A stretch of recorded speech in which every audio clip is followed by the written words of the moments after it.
أشهد أن عليا ولي الله.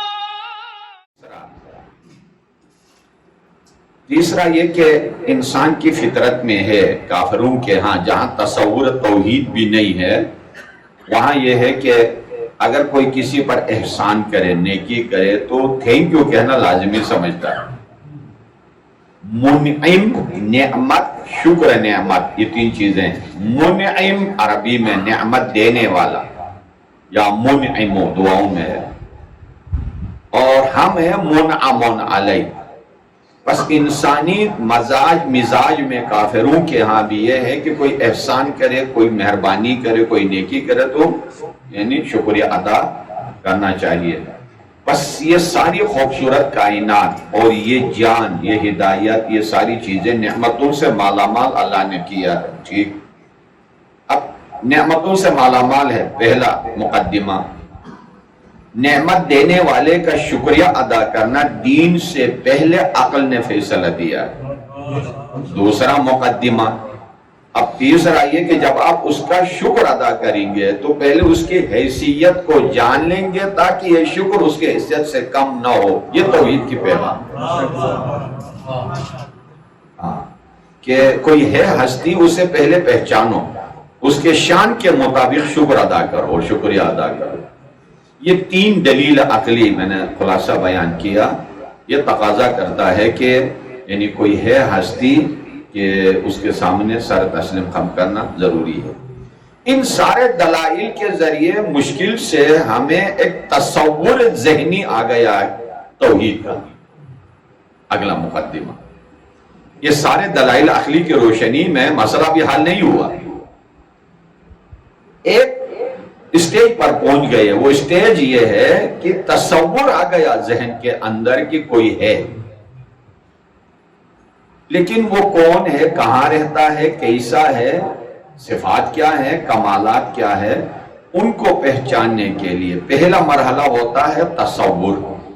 ذہن میں ایک چیز، آپ جب مکان بناتے ہیں تو کاشف بھائی نے پہلے نقشہ کھینچا، یہ خالی پلاٹ تھا، ذہن میں اس نے ایک مکان بنایا ہوا تھا پہلے، اس کو کہتے ہیں وجود ذہنی، یہ تصور ذہنی۔ بننے سے پہلے یہ صرف تصور کی دنیا میں تھا، جب بن گیا تو تصدیق کی منزل پہ آ گئی، صحیح ہے؟ تو اللہ کی توحید کے بارے میں بھی پہلے انسان تصور کرتا ہے کہ کوئی ہے، اس کے بعد فطرت کے راستے سے، عقل کے راستے سے، برہان کے راستے سے ہو کے اس منزل تک پہنچتا ہے کہ وہ تصور تصدیق میں بدل جاتی کہ واقعاً کوئی ہے۔ پہلے سوچ کی صورت میں تھا نا کہ کوئی ہے، لیکن جب آپ نے آگے قدم بڑھایا تو یعنی آگے منزل تک پہنچ گئے کہ واقعاً ہونا چاہیے۔ اور یہ تصور فطرت انسان میں اللہ نے رکھا ہے، ہر انسان کے فطرت میں تصور توحید ہے کہ امام جعفر صادق علیہ السلام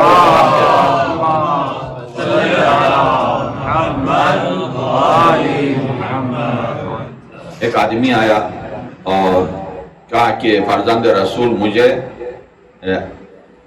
وہ اللہ پہچانواؤ جس پر آپ کا اعتقاد و ایمان ہے۔ قرآن سے آیت بھی نہیں سنانی ہے، میں نہیں مانتا ہوں اللہ کو تو قرآن کو کیوں، حدیث بھی نہیں سناؤ، کیونکہ جب نبی کو نہیں مانتا ہوں تو حدیث کو کہاں، عقلی دلیل دو اور وہ بھی سادہ۔ لوگوں نے مجھے الجھا دیا ہے، سارا دن لگا دیا ہوگا سنا کے بیچارے کو، کہا نہیں، مختصر بھی ہو، مفید بھی ہو، عقلی ہو۔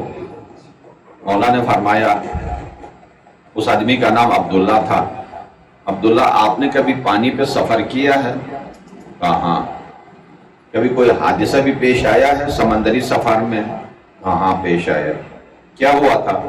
کشتی پہ سفر کر رہے تھے اور طوفان کے تھپیڑوں میں کشتی ٹوٹ گئی تو جان خطرے میں تھی، کوئی بچانے والا تھا؟ کوئی بھی نہیں تھا، پھر بھی بچنے کی امید تھی؟ کہا ہاں۔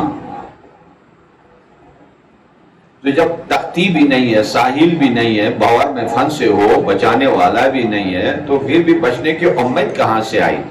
کہا باہر سے کوئی وسیلہ تو نظر نہیں آیا, اندر سے ایک آواز آ رہی تھی, کوئی ذات دیکھ رہی ہے, وہی بچا سکتی.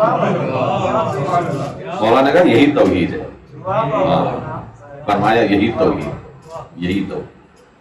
وہ داستان فلم میں زلیخا, یوسف زلیخا آپ نے دیکھا ہوگا, جس نے نہیں دیکھا ہو ضرور دیکھ لینا, کہ عشق یوسف میں جیل بھی چلی گئی, حکومت بھی گئی, جوانی بھی گئی, بینائی بھی گئی, کنیزوں نے بھی ساتھ چھوڑ دیا, سر در و دیوار کے ساتھ سہارے سے چلتی تھی,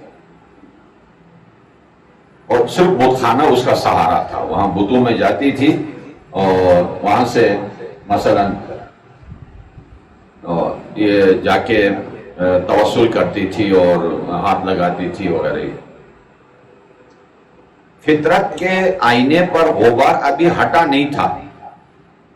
آئینہ فطرت پر غبار اس وقت ہٹتا ہے گمراہی کا جب موج مصیبت میں انسان پھنسا ہو تو اندر سے ابھرنے لگتا ہے. جو ہے موج آفات میں جب گرتا ہے تو اندر سے فطرت ابھرنے لگتی ہے کہ کوئی ہے ہستی. ایک دن اس کی فطرت سے غبار ہٹ گیا, کہنے لگی کہ تم اتنے سارے خدا ہو کر, اتنے سارے, کتنے برے ہو, کمزور ہو کہ بادشاہ کو ذلیل و خوار کر دیا. یوسف کا خدا ایک ہو کر کتنا اچھا ہے, غلام کو بادشاہ بنا. یہ ہے فطرت توحیدی جو اندر سے آواز آئے, اندر سے. دربار فرعون میں سب سے پہلے مقابلے کے لیے جو آئے تھے وہ جادوگر تھے, دشمن بن کے آئے تھے حضرت موسیٰ کے. اور جب معجزہ الہی کو دیکھا تو سب سے پہلے سجدہ بھی انہوں نے کیا. تو فرعون نے پوچھا کہ کیا کر رہے ہو؟ آمنا برب العالمین رب موسیٰ و ہارون قبل ان آذن لکم, میری اجازت کے بغیر. اجازت کی کیا ضرورت ہے؟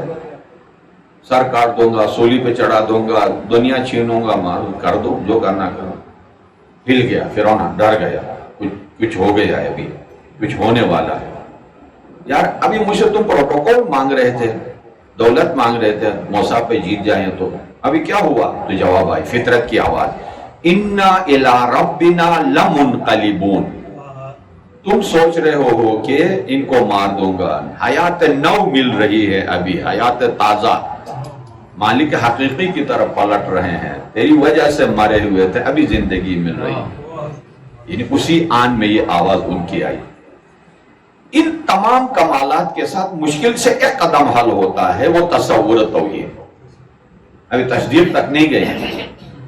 فطرت کے ذریعے تصور الہی یعنی انسان کے اندر پیدا ہو جاتی ہے, لیکن تصدیق کی منزل کے لیے انسان کو اگلے مرحلے میں عقل و استدلال کے ذریعے وہاں تک پہنچنا ہوگا. ان فی خلق السماوات والارض واختلاف اللیل والنہار وما انزل اللہ من السماء من ماء فاحیا به الارض بعد موتها.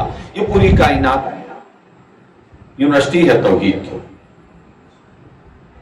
نہج البلاغہ میں مولا ایک اور جگہ فرماتے ہیں کہ عبرت حاصل کرنے والی چیزیں بہت ہیں, لوگ عبرت حاصل کرنے والے نہیں ہیں. یہ جو دعا جوشن کبیر ہم پڑھتے ہیں, 1000 اسماء الہی, 1000 اسماء حسنہ ہے. یہ اسماء الگ کوئی چیز اور یہ دنیا الگ کوئی چیز نہیں ہے. الفاظ میں پلٹا دو کائنات کو تو دعا جوشن کبیر بنتی ہے, اور تصویر میں پلٹا دو تو دنیا کا ذرہ ذرہ بنتا ہے.